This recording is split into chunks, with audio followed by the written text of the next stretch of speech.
तो अस्सलाम दोस्तों, जय हिंद, नमस्ते, सत श्री अकाल। तो आज हमारे साथ में स्वदेश प्रेस के एडिटर इन चीफ शान मोहम्मद है और एक वरिष्ठ पत्रकार और शाहनवाज सिद्दीकी साहब है। और बहुत सारे जो आज हमारा जो चर्चा का विषय है, वो चर्चा का विषय ये है कि जैसे कि हम देख रहे हैं कि राहुल गांधी की यात्रा निकाली गई और बहुत सारी यात्राओं का दौर चल पड़ा है को लोगों की जनता के बीच में जाने के लिए।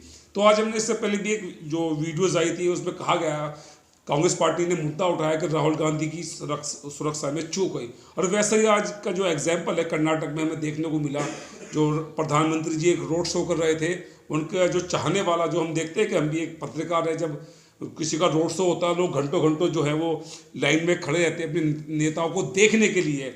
उसके बावजूद जब वो आगे आए, उनके हाथ में फूल की माला थी, तो कहा यह जा रहा है कि उसके साथ सुरक्षा में चूक हुई। तो फिर वो मेरा अपना ये मानना है कि वो नेता निकलते ही क्यों हैं। उनका जो असली मकसद ये है कि हम जनता के बीच में जाके अपनी बात को रखना चाहते हैं। तो क्या कहें सर मोहम्मद भाई? जी, सबसे पहले तो मैं आपका चैनल का धन्यवाद करता हूँ कि आपने मुझे मंच पर बोलने का मौका दिया।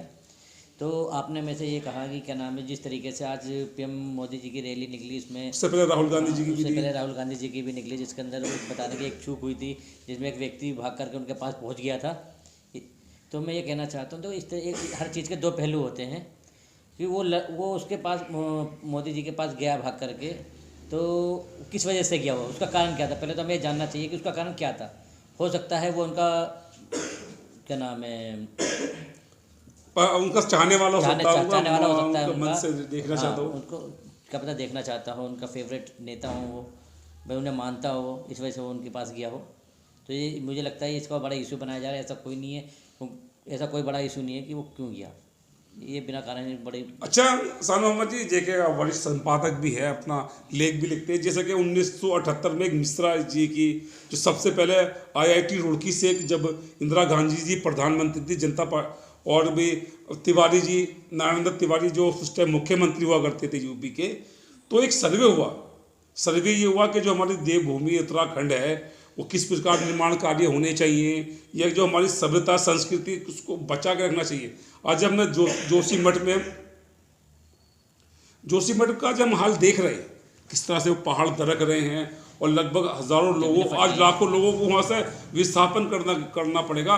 और जो वर्षा हो रही है, जो बर्फबारी हो रही है, उसके बाद भी जो 2 से 4 इंच वो रोज पृथ्वी दरक रही है। क्या मानते हैं, क्या इसमें बहुत सारी सरकार आई है, शासन प्रशासन के लोग भी, क्योंकि हम जो भी निर्माण कार्य करते हैं वो तो देख रेख में होती है। जी बिल्कुल सर, सबसे पहले तो मैं बताना चाहता हूँ 2014 से जो अब तक की जो राजनीति हो रही है वो अलग तरीके की हो रही है। जोशीमठ में जो भी हुआ वो एक तरीके से ऊपर वाले की एक चेतावनी है हम लोगों के लिए, क्योंकि कहीं ना कहीं हम इंसानियत को खोते जा रहे हैं। लोग एक दूसरे का दुश्मन हो रहा है, हिंदू हो, मुस्लिम हो, सिख हो, ईसाई हो, कोई भी हो, वो इंसानियत को एक तरफ को रख करके दूसरे रुख की ओर चल रहा है। आज के टाइम में हर कोई अपना उल्लू सीधा करना चाहता है, दूसरे के बारे में नहीं सोचता। पर उसी चीज़ की तरफ से एक ऊपर वाले का इशारा है कि अभी भी सुधर जाओ। नहीं, सरकारों को बार बार चेतावनी, लगभग अब तक मैं बात करूं आपसे, लगभग छः कमेटियां बन चुकी हैं जिन्होंने सर्वे किया कि किस प्रकार का निर्माण कार्य होना चाहिए, किस तरह की मिट्टी बालू का या हल्की चीज़ों का निर्माण, ताकि जो पृथ्वी की जो देवभूमि है वो बची रहे, ताकि वो पहाड़ ना दरके। सर ये तो हर तरीके का एक टेंडर दिया जाता है कंपनियों को, वो कंपनियाँ किस तरीके से काम करती है, सारी जो भी चीज़ें वो तो सरकार की देखरेख में होती है। इसका जो भी इस तरीके कोई भी घटना होती है उसका जिम्मेदार मैं सरकार को मानता हूँ, जो उस टाइम में वो जिस सरकार की सत्ता थी, इसकी मैं तो जिम्मेदार उनको मानता हूँ उन लोगों को। नहीं, आज सर हज़ारों लोग विस्थापन के लिए अपना, आप जानते हैं कि आपने अगर घर बनाया होगा, आपका किस एक आम आदमी के किस मेहनत से वो घर बनता है, कई सालों से लग जाते हैं बनाने में, और आपसे कहेगा अपना सामान उठाकर आप कहीं भी जाओ, तो क्या उसके साथ अन्याय नहीं है? सर जी बिल्कुल अन्याय है भाई। अभी हल्द्वानी में घटना हुई जिसमें लाखों हज़ारों लोगों को बेघर किया गया, जबकि वो 70 साल पुरानी बस्ती थी। जब रेलवे वहाँ पे पहुँचा भी नहीं था तब से वो बस्ती बस रही थी, लेकिन उसके बाद भी उन्हें क्या नाम है बेघर करने के लिए वहाँ पे नोटिस भेजा गया उनको। बहुत सारी चीज़ें ऐसी हैं। अच्छा शान मोहम्मद भाई, क्या मानते हैं इसको, जो आज प्राकृतिक की जो दिन चल रही है जोशीमठ में, उससे पहले कि मैं उत्तर का एक बार बाढ़ भी आई थी, हमने देखा जिसमें बहुत सारे लोग, और अंडर कंस्ट्रक्शन बहुत ज़्यादा हो रहा है। गाइडलाइन को जो पहाड़ों की जो गाइडलाइंस है, जो मिश्रा कमेटी 1976 बनी थी इंदिरा गांधी जी के दौर में, उसके बाद समय रहते बार बार कमेटियाँ आती रही और अपना कार्य करके वो अपनी रिपोर्ट सरकार को सौंपती रही। अब पिछले 6 साल से बीजेपी की सरकार है, और लगभग मैं अगर बात करूं, जो मैं वो आपने भी वीडियो देखी होंगे, वो लोग बोल रहे हैं कि पिछले एक साल से वो लोग बार बार डीएम को पत्र लिख रहे हैं, मुख्यमंत्री को पत्र लिख रहे हैं, उसके बाद भी और आज उनसे कहा जा रहा है कि अपना सामान बोरिया बांधो और जाओ जहाँ जाना है। क्या ये दुर्भाग्यपूर्ण नहीं कहेगा समाज में इस बात के लिए? देखिए, पहले तो मैं आपको नमस्कार करता हूँ और आपके चैनल के माध्यम से कहता हूँ कि ये जो सरकारें करती है ना, ये एक तरीके की पॉलिटिक्स जो है ना, वो पॉलिटिक्स अपने तक रखे तो अच्छा होता है, लेकिन उसमें जो बलि का बकरा बनाया जाता है वो आम जनता को बनाया जाता है। देखिए, सारी चीज़, अब एक मैं अपना घर बनाऊँ, मेरा एक जो घर बनेगा उसमें मेरा पूरा मान सम्मान लगता है, पूरा पैसा लगता है, पूरी मेहनत लगती है, सारे रिश्तेदारों की उम्मीदें उस पर होती है, घर वालों की उम्मीदें होती है, लेकिन जब वो बनता है तो वो गवर्नमेंट की नज़रों में रह के बनता है, पुलिस प्रशासन की नज़रों में रह के बनता है, बिल्डिंग डिपार्टमेंट की नज़रों में रह के बनता है। क्या उनको उस टाइम पे नहीं दिखता ये सही है या गलत है? बेतहाशा निर्माण किया गया, कोई स्टोरी नहीं है, जबकि 1976 से लेकर अब तक काफ़ी कमेटी आई, और IIT Kanpur, IIT Rudrapur road की जो है, उन्होंने भी बार बार चेताया, फिर भी मतलब तो क्या, आज जो लोग बेघर हैं उनके आंसू रुक नहीं रहे, तो कभी लगता देश के सब लोगों को मिलकर उनकी मदद करनी चाहिए, उनकी ढांढस बनाना चाहिए। देखिए, सरकार को ये चीज़ सोचनी चाहिए, पहले तो सब देश के लिए हैं और देश की जनता है, उनको ये सोचना चाहिए, अगर हमें लगता है कि हमारी जनता यहाँ पे अनसेफ है तो उनको कहीं सेफ दूसरी जगह घर बना के दिया जाए। सरकार के पास बहुत योजनाएं आती है, ये नहीं योजनाएं नहीं है, काफ़ी योजनाएं हैं। अगर उनको लगता है, प्रोटोकॉल के हिसाब से भी अगर देखा जाए, हमें लगता है कि जी ये पूरी कॉलोनी ही अनऑथोराइज है, लेकिन अनऑथोराइज है नहीं, ऑथोराइज है जब बन चुकी है, तो क्यों जब बनती है तो ऑथोराइज होकर ही बनती है। लेकिन आपको लगता है अनऑथोराइज है या यहाँ पर कोई खतरा होने वाला है, तो उनको पहले ही दूसरी जगह उनकी व्यवस्था कर देनी चाहिए सर। लेकिन बार बार चेताने के बाद भी क्या, अब पिछली बार जैसे अब सरकारों पर लगा, हरीश रावत जी मुख्यमंत्री थे, पुष्कर सिंह धामी है, उससे पहले और भी आए, लगभग इतने सालों बाद भी, तो क्या उन्हें इग्नोर किया गया? जो कमेटियों ने रिपोर्ट दी थी, जो पढ़े लिखे होते हैं, साइंटिस्ट होते हैं, साइंटिफिक हर चीज़ को पैराग्राफ पे वो मैपिंग करने के बाद सरकार को रिपोर्ट सौंपते हैं, तो नहीं लगता कि सर उनकी रिपोर्ट पे सरकार को सोचना चाहिए था? देखिए सर, सब चीज़ यही होती है, सारी रिपोर्ट उनके पास जाती है, जब भी साइन होते हैं, सीएम के हो या मुख्यमंत्री के हो, प्रधानमंत्री के हो, या जितने भी डिपार्टमेंट छोटा है, छोटे से लेके बड़ा तक सबके साइन होते हैं, लेकिन उस टाइम पे उन लोगों को नहीं दिखता, उन लोग उस टाइम पे उनको ये दिखता है कि हमें बेनिफिट कितना है। लेकिन जब हाल फिलहाल में कोई भी ऐसा कोई गवर्नमेंट एक्शन लेती है तो मरना ही सिर्फ जनता को पड़ता है, जनता ही पिसती है उसके अंदर।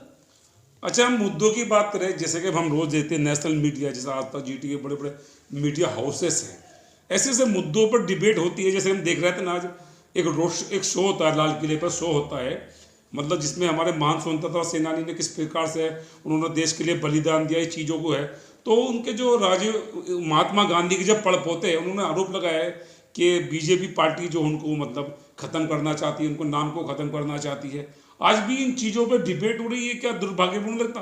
अरे जो नेहरू हो, सरदार वल्लभ पटेल हो, गफ्फार गांधी हो, बहुत सारे लोग जिन्होंने देश के लिए बलिदान दिया, आज किसी को छोटा बड़ा करके इन चीज़ों पर डिबेट हम देखते हैं। साहब, बेरोजगारी में कोई डिबेट नहीं है, कानून की समस्या का डिबेट नहीं है, कारोबार में कोई डिबेट नहीं, तो नहीं लगता नेशनल मीडिया जो 4 लोग ला के रोज बिठा देते हैं, जैसा हम बैठे हैं, ऐसे 4-6 लोग और बैठे, वो ऐसे मुद्दों पे डिबेट करते हैं जिनका कोई तात्पर्य नहीं है। देखिए, ये तो जनता जानती है कि वो गोदी मीडिया क्या काम करती है और क्या काम है गोदी मीडिया का। आज की डेट में सोशल मीडिया पे क्यों जनता भरोसा करती है, इसीलिए करती है।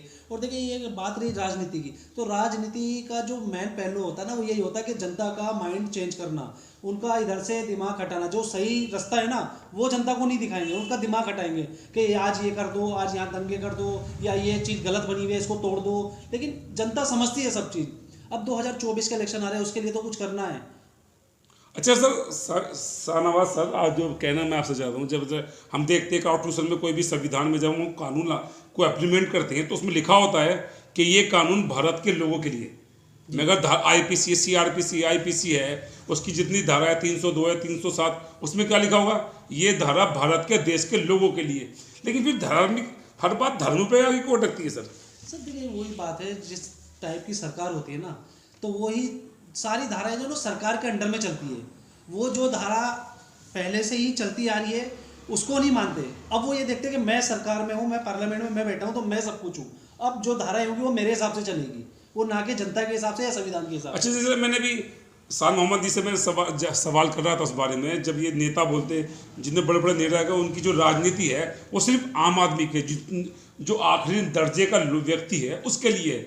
जैसे कि आपने देखा कि बार बार जब अभी आपने भी बहुत सारी यात्रा कवरेज की होगी, अभी राहुल गांधी यहाँ से निकल के गए, अभी फिलहाल वो पंजाब में है, हज़ारों लोग थे ना उनके बीच देखने के लिए। अगर वो कोई उत्सुक होकर कोई उनके पास पहुँचता है तो मेरा ये आपका क्या मानना है, कैसा वो सुरक्षा के लिए खतरा है? क्या उसके पास कोई हथियार था, कोई वेपन्स था, ये क्या था? मतलब क्यों ये खतरा क्यों होता है? देखिए ये तो एक मनगढ़ंत कहानी है कि आप कुछ भी बोल सकते हैं। देखिए जो इतनी जनता है, जब हमें पता है कि राहुल गांधी जी की भारत जोड़ो यात्रा हमारे क्षेत्र से जाने वाली है, तो हर इंसान को ये उम्मीद होती है कि हमारे देश का नेता है और हम इस नेता को देखना चाहते हैं, और हमने इससे आज से पहले नहीं देखा लेकिन आज जरूर देखेंगे कैसा है। तो एक अपनी मन लगा के बंदा वहाँ खड़ा होता है, जनता खड़ी होती है कि हमारे देश का नेता है जी, हम तो उसको देखेंगे। अब उसके ऊपर ये नहीं है कि हम आतंकवादी का आरोप लगा दें या अपने सिक्योरिटी के ऊपर इंजाम लगा दे कि जी इनकी सिक्योरिटी सही नहीं थी, ऐसा कुछ नहीं होता है। ये क्या लगता है सर आपको, ये हथकंडे सर देखिए सारे हक कंडे होते हैं, कुछ ना कुछ। अब देखिए सारी चीज़ सही चलेगी तो गलत किसको बताएंगे? कुछ गलत भी तो होना चाहिए, इसके लिए वो गलत बताने के लिए इशू कर देते हैं। अच्छा शान मोहम्मद साहब, आपको नहीं लगता जो हमारी राजनीति जिस परिप्रेक्ष्य में पहुंच रही है, जो हम आए दिन देखते हैं असल मुद्दों पे, जैसे कि अभी बिहार के एक मंत्री है, उन्होंने जो है रामचरितमानस पर कुछ उल्लेख किया, बहुत सारी चीज़ें आए दिन देखते हैं हम देखते हैं, तो हमारी जो जैसे कहते हैं सर्वधर्म सर्वभाव, यानी कि सब लोग मिलके यहाँ रहते हैं, हज़ारों लोग हैं, हज़ारों फेत हैं, सैकड़ों भाषाएं हैं, तो सबका अपना मान सम्मान है, तो फिर वो दूसरे के क्यों ये साबित करना था ये आतंकवादी है या इसका हिस्सा नहीं है या उसको कहीं चला जाना चाहिए? सर हमारा देश जो है वो धर्मनिरपेक्ष देश है, जिसमें सभी धर्म के मानने वाले लोग रहते हैं और सबको अपना अपना धर्म मानने का पूरा अधिकार है। जब कोई विशेष धर्म समुदाय का व्यक्ति अपने धर्म को श्रेष्ठ दिखाने के लिए दूसरे धर्म का अपमान करता है या उसके बारे में कोई आपत्तिजनक बयान देता है या फिर अपने धर्म को श्रेष्ठ दिखाने की कोशिश करता है, तो उस समय धार्मिक सांप्रदायिकता फैलती है। नहीं, जैसे मैं कहूँ, जैसे मैं अगर सनातन धर्म की मैं बात करूँ तो उसमें वैश्य शूद्र जो है चार भाग हैं, चार अंतर, लेकिन बाद में ये भी कहा गया, उसमें लिखा है गीता में कई सारी चीज़ों में उसका वर्णन भी है कि आदमी जन्म से नहीं उससे कर्म से महान होता है। ये तो बहुत अच्छी बात है, मतलब जैसा जिसका कर्म वैसे उसकी उपस्थिति।